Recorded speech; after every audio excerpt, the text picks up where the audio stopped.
Simon. Hello. Hey, Simon. Hello. Hey, Simon. Simon. It's Skylar. How you doing? Simon. Hello, Simon. What's up, Simon. Simon? Hello. How you doing? Hey. Hello. Hey there. Simon. Simon. Hello, Simon. Hello, Simon.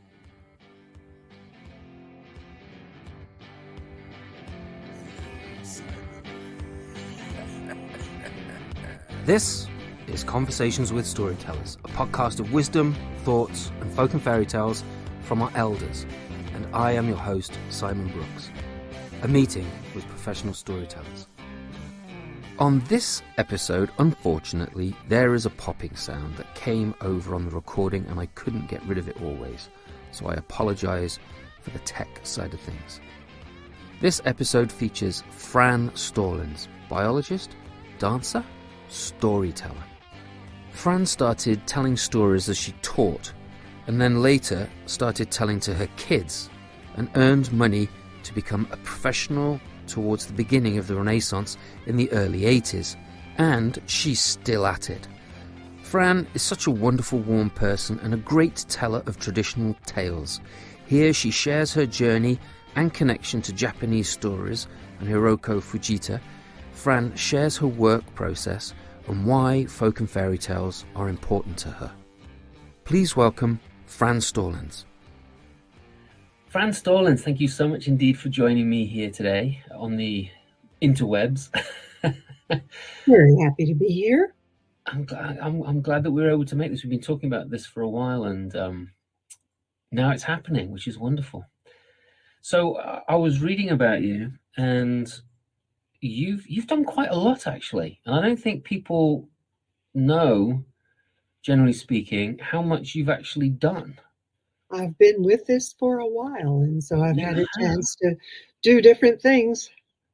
Right, but I mean, looking at you started off in you're a Queens girl, right? Yeah. Grew up in Far Rockaway, which will be flooded at some point in the near future. Yeah, probably, right? But I love the name Far Rockaway. It's just an excellent place for a storyteller to begin their life, I think. And then you headed out to Ohio, where you got your Midwestern accent, and now you're in Oklahoma, right? Yeah, that's more or less. I was, let's see, details. Born in Harlem. Then while my dad was overseas in the Philippines, we stayed with my mother's family in Ohio. That's where I learned to talk.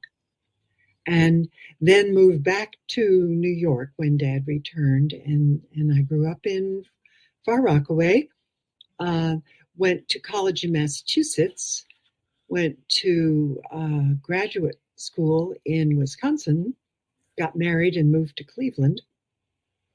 Then we lived in Ann Arbor, Michigan for a while, and then we moved to Oklahoma. So it's a long way round to Oklahoma. It was a long way around. And you were attracted to college because there was a dance program, is that right? Oh, well, that was one of the things I was looking for, dance and botany. And that's an interesting combination. Well, dance had been very meaningful to me in high school, and I ended up freshman year taking so many lab courses that I didn't work out often enough, and when I tried out for the dance group, I tore the hamstring off my hip, and that kind of put the end to my dance career. Ouch, yeah. Yeah. But wow, that would do that. You bet. Your hip. That sounds so painful.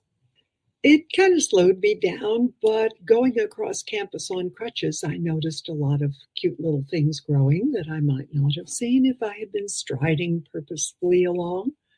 So that was okay. A little hard on the shoulders. Yeah. But I did major in botany, though they fused with the zoo department and it became biological sciences. That's what it says. And went to the University of Wisconsin and got a doctorate, actually. But I got into cell physiology and DNA and that kind of stuff.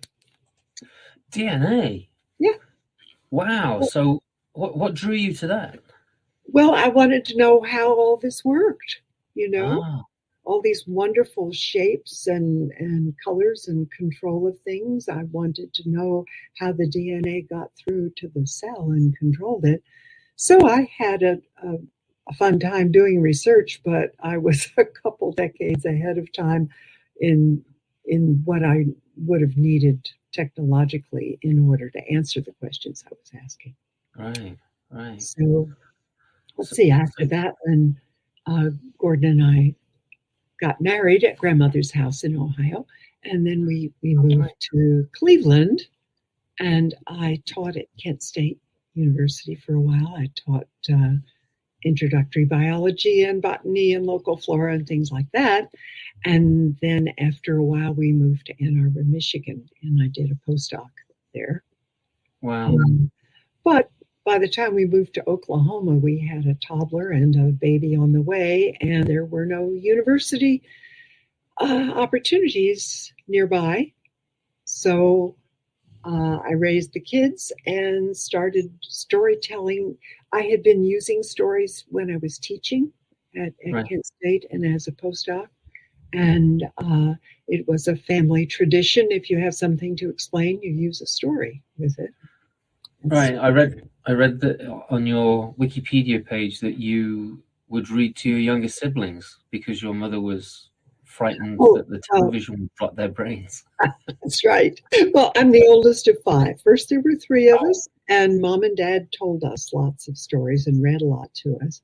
But when I was in middle school, the 2 youngest came along, and by then there was brain rot on television, and Mom was concerned that their brains would turn to mush. So it was my job to work with them and keep their imaginations going, which I think it must have.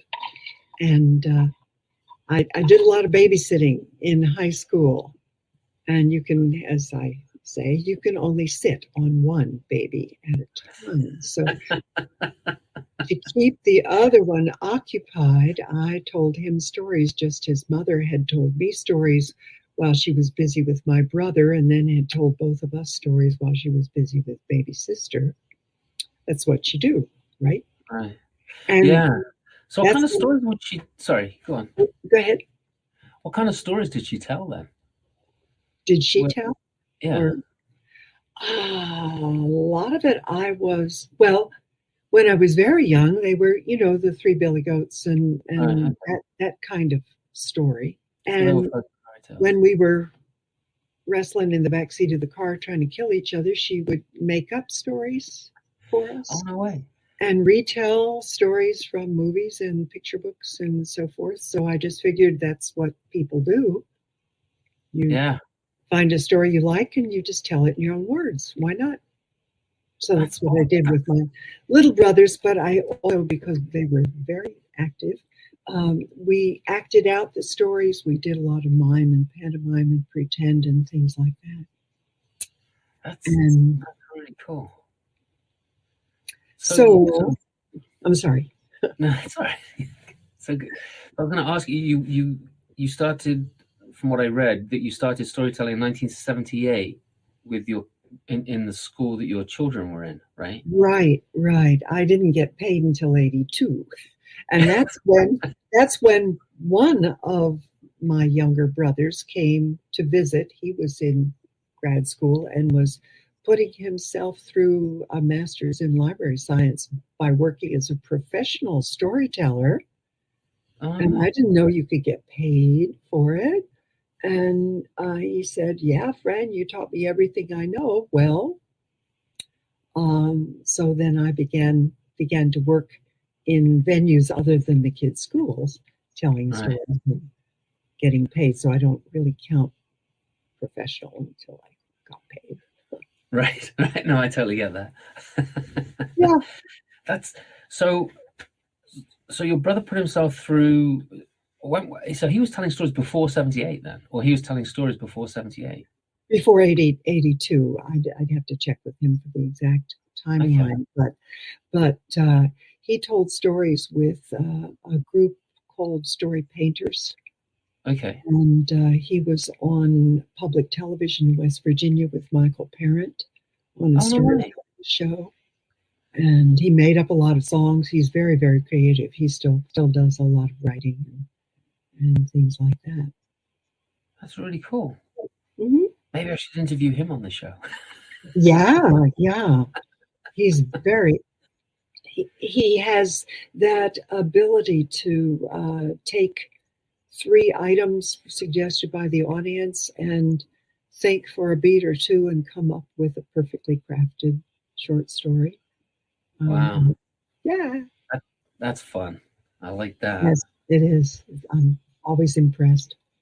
So you started telling stories in the schools and things kind of took off, and you started to get paid in 1982. Was it just mostly local places that you were doing it at that particular point, or?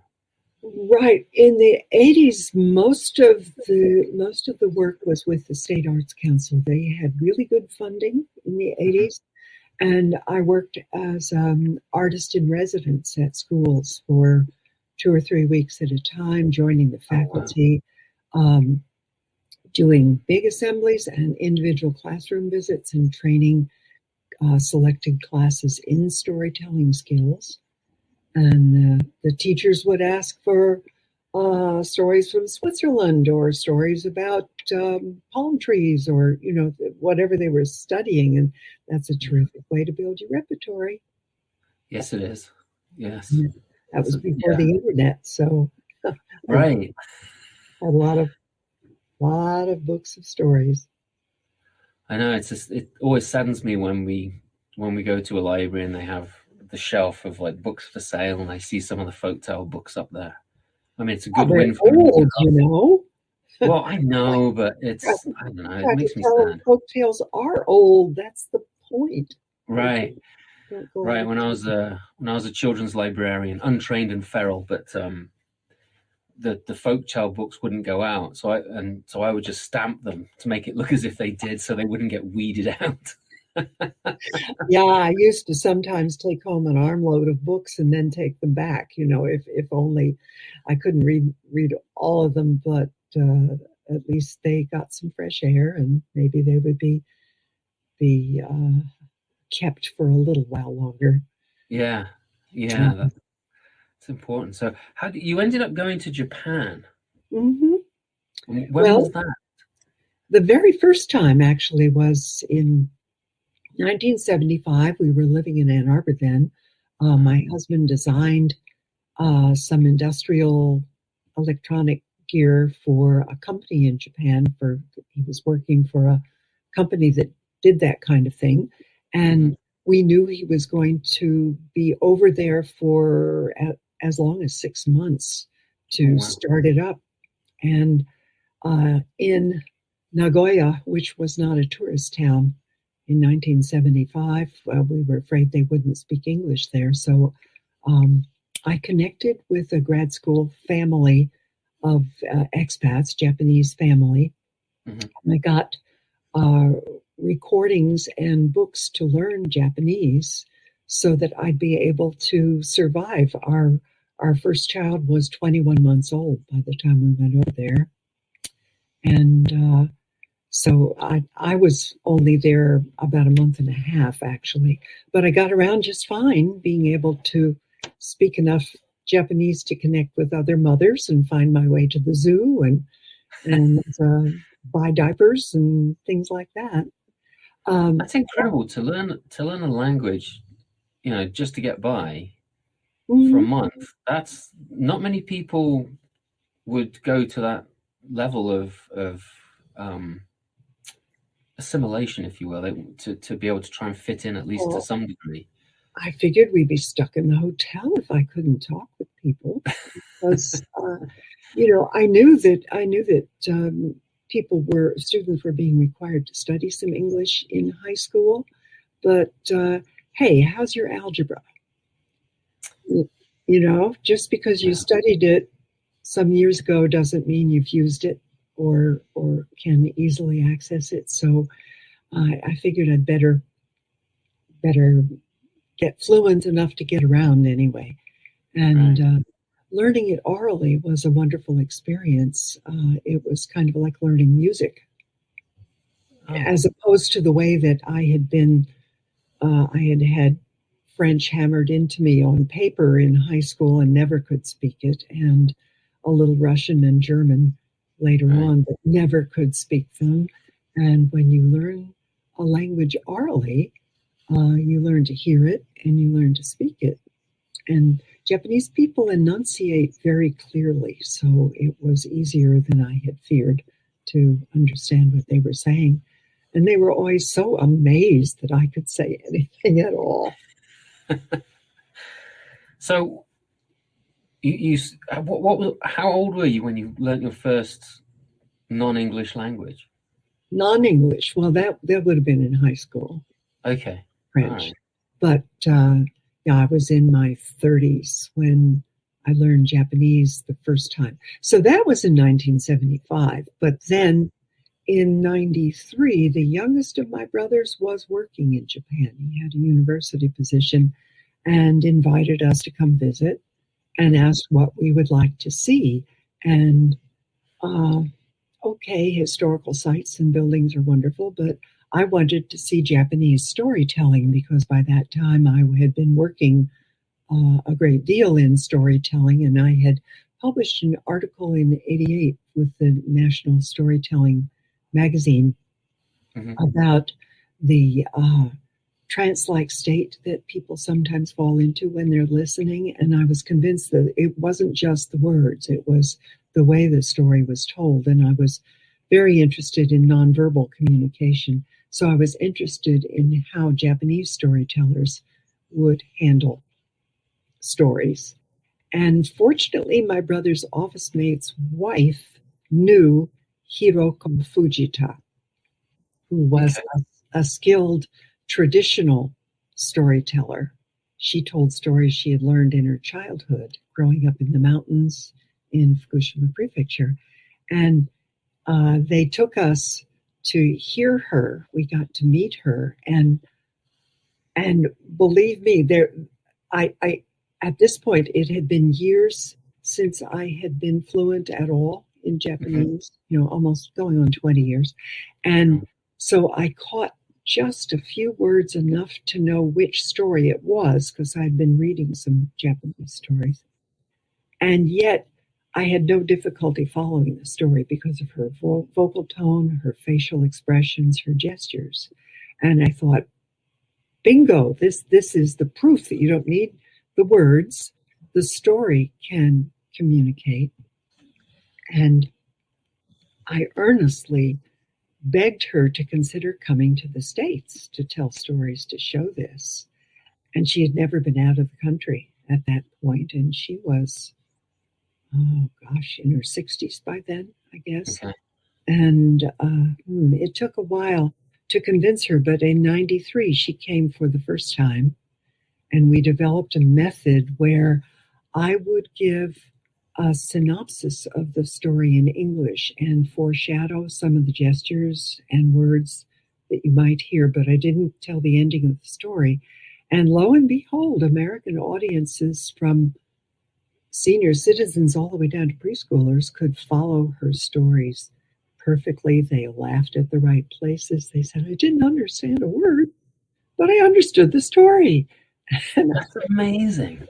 It was wonderful. It was so wonderful. The audiences had a brief synopsis of the story and some of the gestures that Hiroko was going to use. Yes. But they knew when to laugh. I had been to the opera. I had read the analysis, the synopsis of the story. And then you watch the actors on stage. And, even if they're singing in English, you can't understand the words because they're going all over the place with the melody. But you could follow what was happening. You knew what to expect. Yeah. And they were telling the story with their bodies and their voices beyond what would go onto a printed page. And I thought it was a very powerful. So we used the opera as the model for what we did. Okay. And she ended up coming for 20 years, almost every spring. We traveled around to 22 different states. We always went to Stillwater, Oklahoma, because there were friends there with OSU who loved her work and always made us bookings in schools and libraries and other places. And by the time we were coming back at the end of those 20 years, when we did public performances, there were young adults bringing their children. Oh, I bet, yes. To see the stories that they had enjoyed when they were in school. And that's amazing. Isn't that phenomenal? I was out walking my dog, who you can probably hear snoring in the background, I don't know. But Mo and I were out on a walk in the woods, and I bumped into these people who also walking their dogs, and the dogs are running around. So we're just like shooting the breeze, chit-chatting and stuff. And this woman was telling me about this storyteller that she remembered seeing in school when she was in elementary school. And, just like pulling questions out, asking if she remembered any of the stories, like, if because I couldn't remember the name. And then she said, he told a story about strawberries. And I was like, was it J.O. Callahan? And she was just, yes. And this woman was probably in her 40s. And she remembers seeing him when she was a kid in elementary school. And people don't realize how powerful these stories can be, right? Really stick. Yeah, they do stick with you. I've had young adults come up to me here in town and say, I remember you used to, when I was in second grade, you used to come tell me stories. Tell me stories? Yes, because they had that feeling that the story was just for them. And that's always exciting and wonderful. Yes, it is. Even if it makes us feel a little old. Yes. Yes, Sonny, I remember going to that school. Dear. So how long did these tours last that you did with Hiroko Fujita? Well, they were generally at least 3 weeks. I think we did one that was close to 6 weeks. Where we, when we started in Houston in South Texas and ended up in Wisconsin in the north and followed the springtime north. That was lovely. Washington, D.C., we got to see the cherry trees, which she was missing at home. The West Coast, we were in San Francisco and other places. So, as I said, about 22 different states that we got to. That's so neat. And you also wrote some books with her, right? Right. Well, let me back up just a bit here. She doesn't drive and she doesn't do maps. So I did all the local driving, and it was her job to keep me awake. So she told me stories, some of which we still won't tell to young audiences. She told me stories while we drove, and she told them the way she heard the stories as a child was not as a stand-up performance. They would see a cloud, and the old farmer who told her most of the stories would tell a story about traveling into the clouds and what you would see up there. An animal, a bird, a flower, and he knew stories about those. So when we were traveling, she told me stories that came to mind because of what we saw. I took her to see General Sherman, the big redwood tree, when we were in California. And she told me an eerie, beautiful, sad Japanese story about a girl who fell in love with a suji, a Japanese cedar, a great, great tree, and what the consequences were of that liaison. And most of these were stories that I had not found in English anywhere when I went looking. I found references to them in some of the folklore indexes from Japan. Right. But people asked for copies of they wanted the stories, and especially they wanted some of the little games and toys and things that she did. Toys made out of recycled material, juice boxes and egg cartons and stuff that she used with kids when she was in Japan. Let's see, the first time she came to Japan, she came from Japan to Texas at the Texas Festival, she saw a handbook for telling stories to young children in English, of course. And she said, "Oh, we have nothing like this." So she went home and wrote one. And the next time she came back, she brought it. Of course, it was in Japanese and it was illustrated with all. And teachers saw it and they said, "We want that, but we can't read it." So I, translated it, and that was our first book called Stories to Play With. It came out from August House. Okay, right. And many people are still using that. I think it came out in 1999, and many people are still using that. And then there were all these other stories, and I had translations in my computer, and there they were. And I said, I feel like a dog in the manger. I have all these that I'm keeping. And she said, "What is manger dog?" So I explained about the dog sleeping on the straw where the other animals couldn't get at it. And she said, "Feed those animals." So I arranged, we published a collection of her stories with ABC Clio, Libraries Unlimited, which had a series of collections of folktales from different parts of the world. And in order to put that together, I had to use the indexes to make sure these were stories that were known throughout Japan, so they would be representative, because so many of them, as far as I know, are unique to Fukushima. Oh, wow. Including one of her most famous ones, the burglar who had to be a babysitter. That sounds interesting.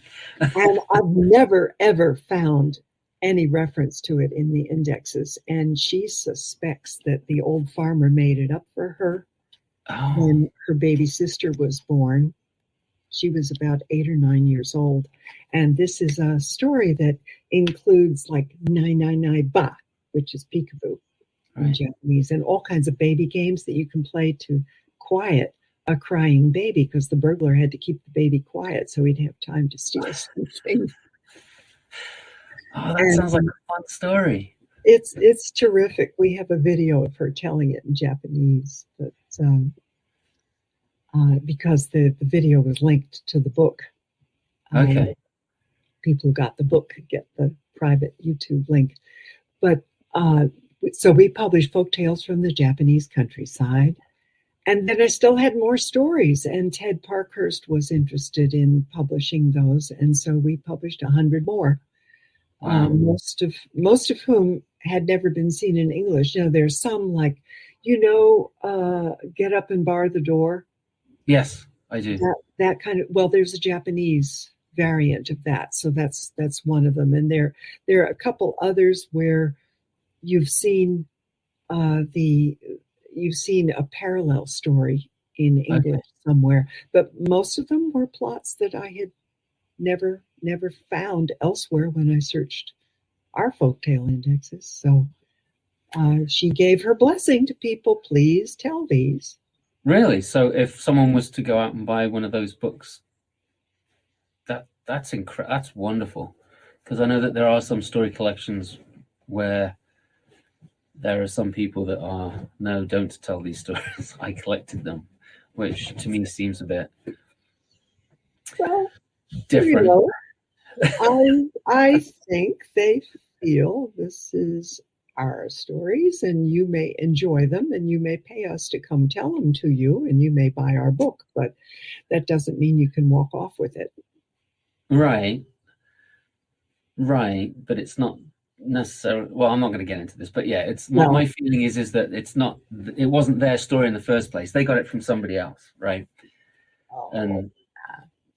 Anyway, her idea was, please take it and run off with it. And in fact, our Stillwater friend, Monty Harper, who is a children's folk singer, made up a song about a burglar babysitter, but he's in the States. And instead of stealing rice, he smells bread baking, and he wants to steal some of the bread, and he has to keep the baby quiet with American baby toys, baby games. So he's got a lovely song, and that's linked on the website also. Oh, wow. That's it. It sounds, Yeah, it sounds really cool. I might have to get a copy so I can get the link to the website. I'll definitely have to do that. Tell me about another book that was written, because the title of this really appeals to me. The Price of Three Stories. What's the name of that book? There's something ominous about it, but there probably isn't at all. That's a traditional Japanese. Of the two that we did with Ted Parkhurst, one is called How to Fool a Cat, and that's stories that kids can enjoy. But The Price of Three Stories is more for adults and teens and things. And the title story is about a man who had gone to work, and he worked for a long time and finally got paid at the end of the time. And he was finally going to go home with his earnings back home. But he saw a shop that was offering stories for sale. And so he went and bought one. But instead of a story, it turned out to be more like a proverb of the sort of, oh goodness, I haven't told this story for so long, I forget the details. But it was, one of them was, don't stay in a hotel, in a big fancy hotel, stay in a small one. And he said, well, that's not a story. I can't take that home and tell it. So he paid for another one and then for a third one. And each time it was just a proverb or a piece of advice. And he had spent almost all of his money, but finally on the way home, it was getting rainy and he needed a place to stay. And instead of staying at the big place, he turned around and stayed at the little one.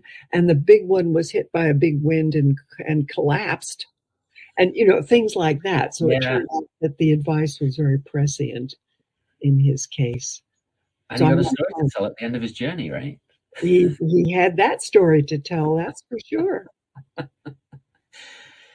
So, how do you? So you had all these stories that that the dog was sitting on. Yes. How did you pick the ones that you did choose to publish? Well, the trick, as with when we were selecting stories for our performances, it had to be a story where the plot line was simple enough that people could hold it based on a short synopsis and follow clearly enough, and genuinely Japanese, but not requiring a whole lot of explanation of the cultural background. Because many of the stories that are still in my computer depend pretty heavily for explanation of why a particular thing is done in a certain way. In fact, when she was an adult and realized she knew all these stories and they were coming back to her memory, she took classes at Tokyo Women's University in social history to discover that, yes, indeed, people used to do things this way. Oh, wow. Okay. There's one lovely story that I do often tell about some farmers who, after several years of bad crops, finally raised enough rice to pay their land tax, because rice was the money that was used for currency, right? Currency. And the head farmer was so pleased that they could at last do this that he invited all the farmers to a feast at his place.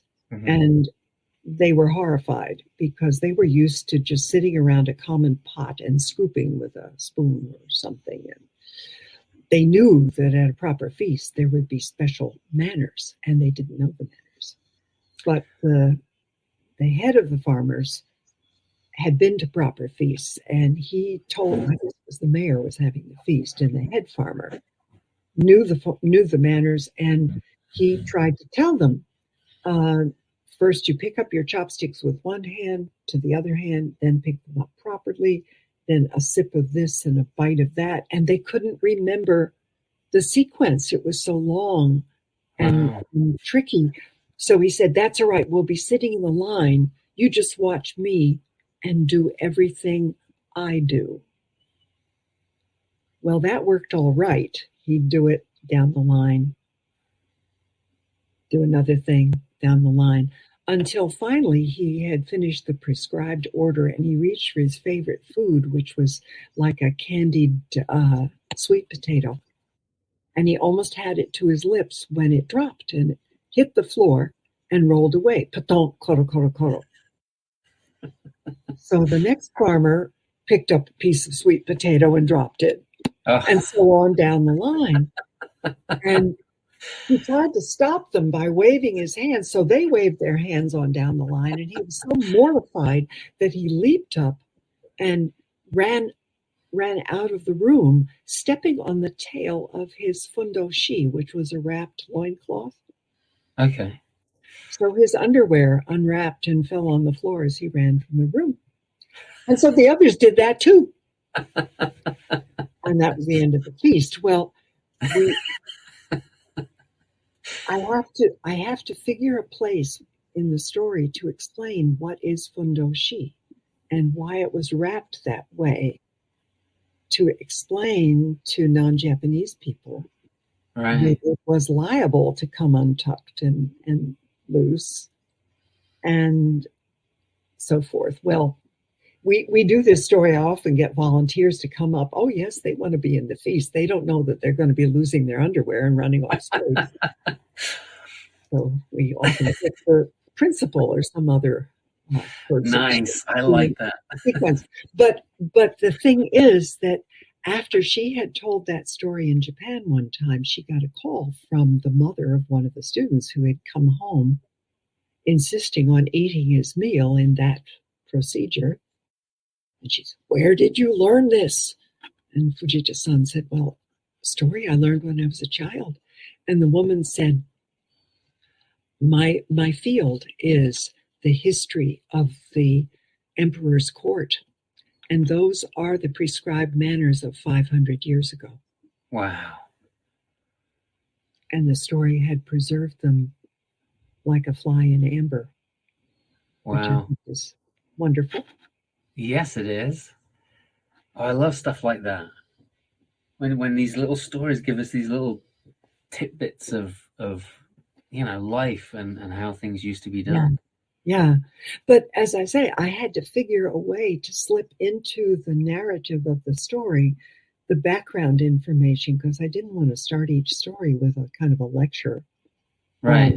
Why they were sitting on the floor around the hearth. Why wasn't the hearth in a fireplace against the wall? Well, that's not, the irori hearth was in the middle of the floor.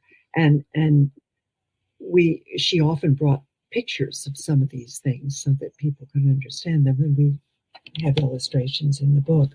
But that's a trick when you are translating stories from another culture, to insert the essential cultural information without warping the story out of shape or without giving a very boring lecture in advance. And so that's been an interesting challenge. Oh, I bet. So have you translated any other books other than Japanese ones? I'm not fluent enough in anything else to translate it. No, indeed. So when you go to decide a story that you're going to tell, and this is not just the Japanese stories, but any story, how do you find a story that you want to tell? What's the process that you go through? Well, I listen to a whole lot of them, and I read and read and read a whole lot of them. And if the book belongs to me, I put notes in the index pages about the ones that really appeal to me for some reason or other. And if it's a library book, I photocopy the index page and annotate that. So I'll have that for future reference. And make a note of whether it's a story that I can use in my environmental storytelling, either the content or the idea that it promotes about, unanticipated consequences and watch out for what you may not know. things like that. And I keep those notes. And then when I want to work on a story, I go back to my lists and see what grabs me. And of course, sometimes just because we do this, sometimes I have to find a story that's about volcanoes and leprechauns, but those don't usually make the cut afterward. I can maybe pump some life into it long enough to tell it where I have to, but not gonna work with me. I find the summer reading program, it's good fun to learn a whole bunch of stories, and you find the ones that didn't really fill your soul. They kind of fall away, and just vanish, and it's like, oh, why don't I tell that story anymore? And then you go back to it and it's like, oh, that's why. Yeah.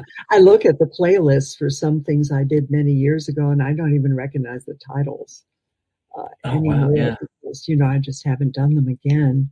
But I will point out, sometimes I hear someone tell a story and think, oh my golly, that I read that ages ago and I just didn't get it. It just didn't appeal to me at all. But now I see what that could be about. And so sometimes I talk with the teller and find out if it's a wholly original take on the story, in which case that's their property. Right. But other times I realize it just didn't get through to me at the time. An example, a story I've loved since I was a little kid. Mom used to read it to me. The story it's called The 12 Months, or the Month Brothers from Czechoslovakia or thereabouts. And maybe you're familiar with it.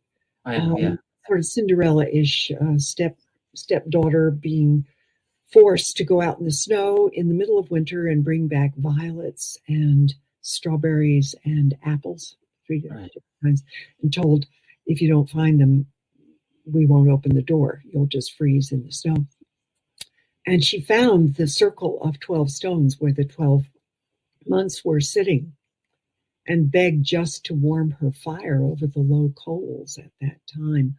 And when they asked what on earth she was doing out there, she told them her stepsister's demands, and they waved the staff over the fire and brought it up and got violets or strawberries or apples for her. And when she brought back just two apples were all she'd been allowed to take, and they accused her of having eaten the others herself. And they decided, the stepmother and stepsister, to go out into the snow and get the rest of them. And they found their way to the fire and were very, very rude. And so the fire went lower, and they never came back. Well, I found that story had appealed to me, but I never had told it. And then I heard Diane Goldstein? No. Diane Cox in Omaha. She told it. And at the end of the story, with the happy ending, she said, and she never craved fruit out of season. Wow. And I realized, boing, that's, that is an environmental message. We have all this fruit that is airshipped to us from South America and Mexico.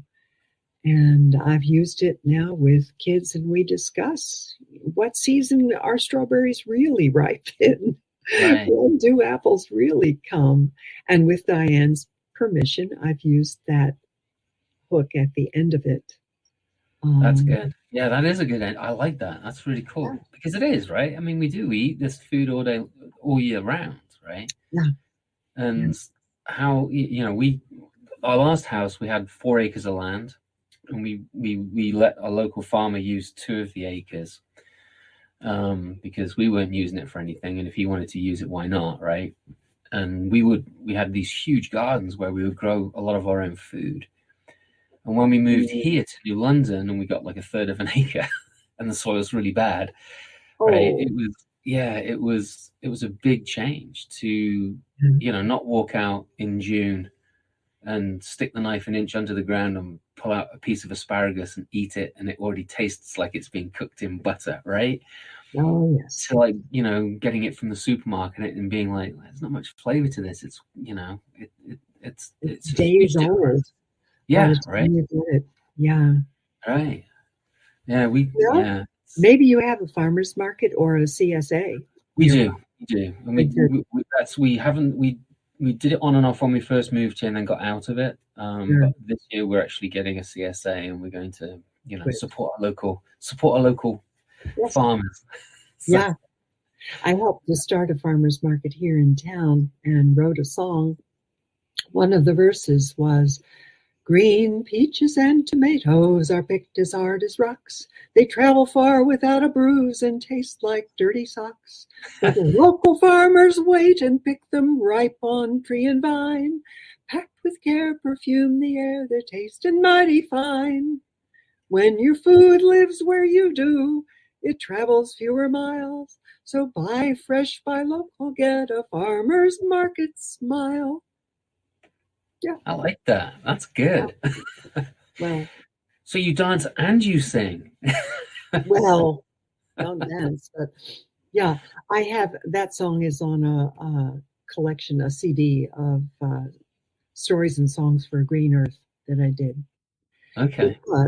Because I loved working with Hiroko Fujita, and that is an opportunity that came along and I just couldn't turn away from it. And she invited me to go to Japan, and her followers wanted to hear the stories that I had told to her when we were traveling.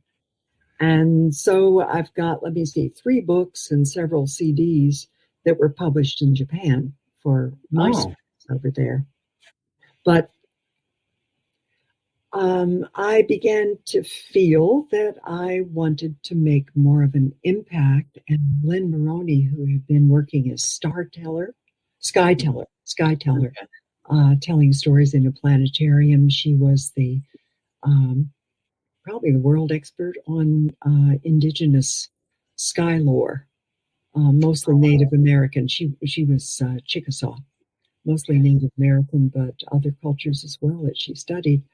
And she convinced me that we should work together as earth and sky storytellers. And we did programs in schools where she did the sky lore and the weather stories, and I did the plants, animals, and geography stories. And Lynn has retired now, but I'm still Earth Teller. And I really felt with climate change coming along that I ought to get even further into that kind of thing. So Linda Yamoto and I co-chaired 2 Earth Up conferences for the National Storytelling Network. These were virtual and worldwide conferences of performances and stories and workshops. And I'm coaching environmental storytellers from all over the world using Zoom, and really working to try to get people beyond telling nice nature stories, which are good. I say aware, care, dare. You need to be aware of what's out there and the things with which we share the world before you can care about them. And you need to care about them before you can dare to take any kind of action, whether it's just avoiding plastic single-use items or recycling cardboard, or demonstrating in front of the oil company or something like that. Yeah, so that's kind of the direction that I'm trying to go with my stories. And I'm also doing more, platform storytelling at festivals, and that's fun. You like that? It's fun. Well, okay. One of your questions. Let me see. What's your favorite part of the job? What lights you up? That's one of the questions you had written in advance. Yes. Yeah. And I have to quote Mark Twain, who said, "I love to hear a good story well told even if I have to do it myself. And it's fun. It's fun to stand there with the mic and put out a story to several hundred colleagues or people who've never heard storytelling before, and see that story hit its target and light them up and breathe together with the people who are listening. And it's just a very great joy. And I feel that as long as I can do that, I want to continue sharing the stories. Good. I'm glad to hear that. And you're also a bit of, I'm not sure if activist is quite the right word, but you've done some pretty cool things in your life, right? You helped with a women's shelter. Yeah. Right? Yeah. And then there was, what was it called? I can't remember. Hang on, let me have a quick peek. The Equal Rights Amendment. You worked with that as well, right? Oh, yes. That was when we still thought there was a chance of ratifying it here. But, and then here locally, we have had a number of celebrations of suffrage that included a reenactment of the time that Susan B. Anthony was brought up in federal court for the federal crime of voting while female. And we've had a reenactment of that. A local judge, Jan Dreiling, wrote up this play, and she's the only female in the cast, and all the jurors, of course, are gents that we recruit in the kingdom. But then we have to have a lot of people demonstrating outside, and I'm the MC, and I do some of the characters, and we have Sojourner Truth. We have a lot of other famous feminists who tried to get the vote passed, and so we have a demonstration for all of that. Did Susan B. Anthony ever meet Emily Parkhurst? I don't know. Emily Parkhurst was in England. Did she ever come to the States? Well, that's what I'm wondering. That would be an interesting story. That would. There you go. Maybe we need to look that one up. Yeah, good idea. So how do you craft your work when you've decided on your story that you're going to tell? What's the next stage? Well, once I've got an idea of the basic outline of what happens and who's involved and where, then I walk around with it. I often go for long walks in the neighborhood, or while I'm bumbling around the house or working in the garden, and just elaborate and think of what the conversations might be and how I might describe the scenes until I have a whole lot of stuff. And then I try pruning that back down to what really is necessary to the story, because excessive stuff doesn't really help, thank you. And I practice telling the story to myself as I'm walking. I don't record and listen back. I hate to hear my voice. But I do practice, and then if it's for a performance where there's a time limit, I do use the timer on my phone and make sure if I've got to do any more trimming or if I've got space to elaborate a little more. And once the story seems pretty smooth, then especially if it's an original piece, a completely original piece, then I write down at least the outline of the story, because after having developed all that good stuff, I don't want to forget it.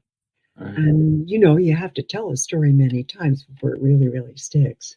So I've got, for instance, Little Green Riding Hood, which is a story where the villain is the woodsman who wants to clear cut the forest, and Little Green and her grandma, who is a tree sitter up in the top of a big tall tree. Nice. I like that. They are actually rescued by the two timber wolves that Granny had raised when they were orphaned. So the wolves are the I like that. What a nice twist. And I do, Three Billy Goats Gruff, where the troll is a park ranger who doesn't want them to despoil the park the way they have their original hill. And so she shoots them with a dart gun, an anesthetic dart, and takes them back into the park where they have been threatening to use herbicide to kill the growth under the power lines. And instead, they pen up the goats in an electric fence and let the goats do it. So the three billy goats live happily. In slavery. Well, with all they can eat, all the poison Right. ivy and blackberries and stuff. I know. They want to- don't stop at anything, do they? It's like chickens. I think the only thing that the only thing that goats don't eat is poison ivy. But Oh, chickens, no, they eat poison ivy, at least they here. do. Oh, They okay. do. Well, maybe it's the chickens that don't eat poison ivy, but they eat everything else. Yeah. It was one of the two. I know it's one of the two. And I have an original story that I think is going to go in the Parkhurst collection for the anniversary of the Texas Festival. I'll be featured at the Texas Festival next year, and the book will be out in time. But it's a story based on the murders of the Osage Indians in the 1920s. Mm. This was the same thing that David Grann wrote about in the book Killers of the Flower Moon, but I composed the story long before he wrote that book.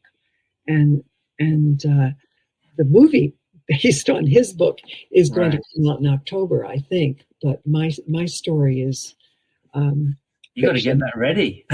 oh yeah, well, it's fiction, and it's about a smart guy who came to town to marry an Osage woman, one after another, knock them off and get the headlights. Wow. But yeah, So how many original stories do you have in your repertoire approximately? I haven't counted. Do you have a lot of them? That's not my specialty, really. But if you count family, I have a few family and personal experience stories, and that would be, I don't know, at least a dozen. But Okay.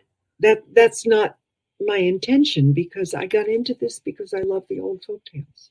Right. Yeah. Same here. Yeah. And I want to keep them going, and so I try to. When I'm featured at the Texas Festival next year, the other featured tellers are Donald Davis and a gentleman who tells personal experience stories from his background, and a woman who, well, I've never heard her. I'm not really sure what her kind of stories are. And so it may be up to me to wave the flag of folktales. Yay, go Fran. But I may do some of my twisted ones because those are fun. Yeah. Right, you're right. They want you, and that's what you do, right? So that's what you bring. You bring it all, right? You don't just bring a part of it. Yeah, well, and people say, well, what do you do? Do you do just environmental stories, or do you just Japanese stories, or and the answer is yes, because I've got these in my backpack. Yeah, right. That's awesome. So we already talked about what really floats your boat, and that's hearing a good story. But what's the most important part of what you do you think? What do you see as the most important part of what you do and what you bring to the art? I think it's reminding people that you don't need a screen, and you don't need illustrations, and you don't need a soundtrack. You just need somebody telling you a story. Right. When I do school programs, my brother Ken made up a song about painting stories. And I tell them, I'm a visiting artist, but I didn't bring pictures, because you brought your eyes and your ears and your heart. And you will paint your own pictures. And so as I tell the story, use your eyes and your ears and your mind and your heart, and make the pictures that you want to see with the story. And then if you want to tell someone the story later, just rerun the pictures and tell people what you see, and you'll be able to tell the story. That's so cool. I like that. Can I borrow that? Well, he the way that he does that, he says that imagine a movie playing in your head as I'm telling the story. Yeah. Right. And I kind of like that, but it's I like to stay away from the movies and TVs and anything like that, because it's just like all everywhere. It used to be that you could walk into a restaurant and there wouldn't be a TV, and 50% of restaurants have TVs these days, right? And most bars have them. Yeah. And it's just take them down. Like, you want to eat and talk to people. All I can imagine is that they think that the recorded babble is providing a sound screen so that people feel more private. Oh, I hadn't thought of that. That's a good point. I don't know, but it certainly makes it hard to have the conversation with all of that noise in the background. The thing that bugs me about recorded stories, whether they're video or even books, picture books, is that they're the same every time. Right. And it gives kids the impression that there's only one correct way to tell the story. Right. And so when I'm teaching storytelling, I often tell a simple tale that can be retold with two people. And then I get a volunteer to retell it with me. One person is the recurring character, and the other does all the different characters who speak with them. Right. And I make a point of not saying it exactly the way I did before, because then pairs of students, and this includes adults because I do this exercise with teachers, librarians, whatever, pairs of people take turns telling the story. First one is the continuing character, the other is the different one.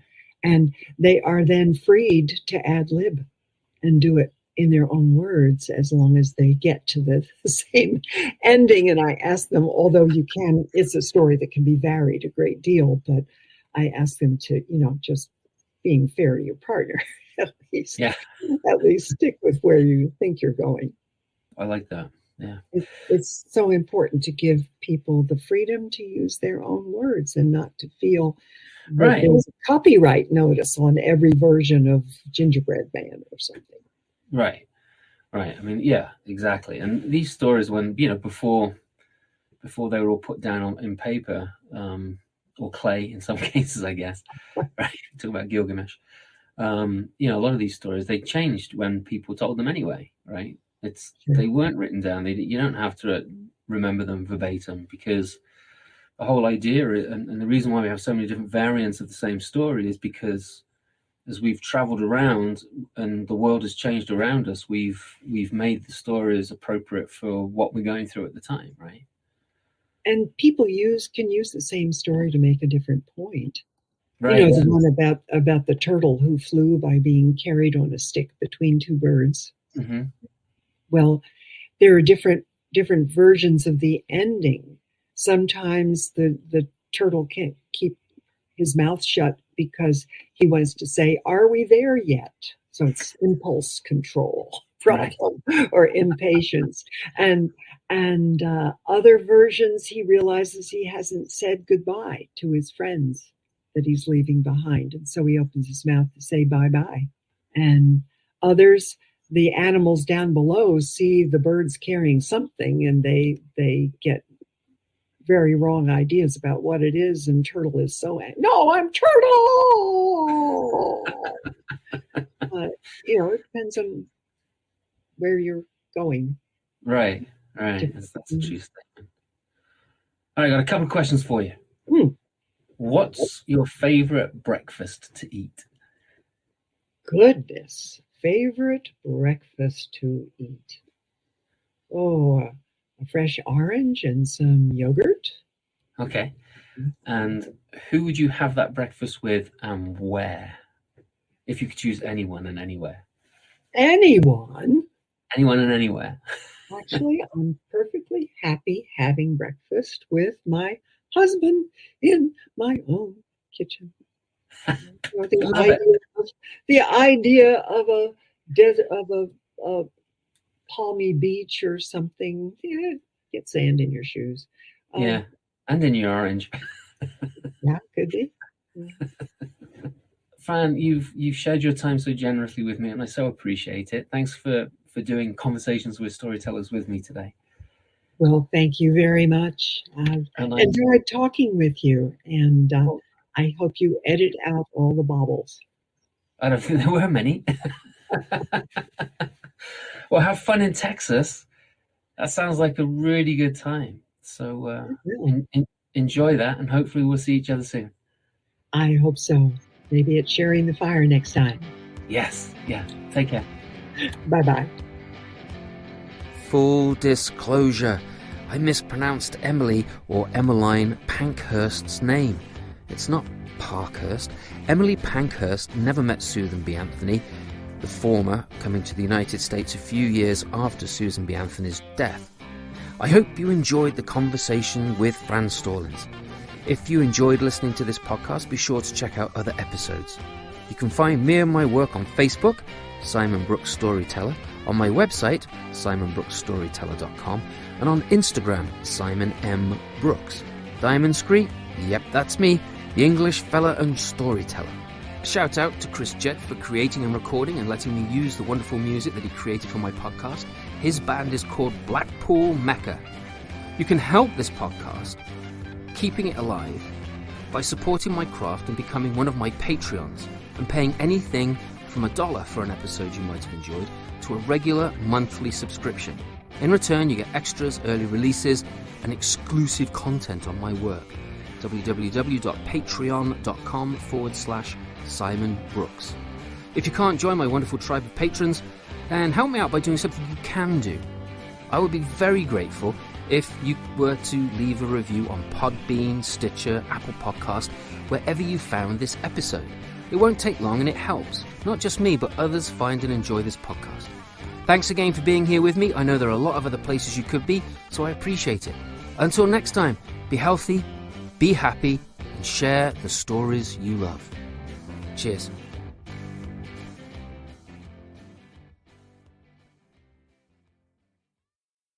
It's just a story.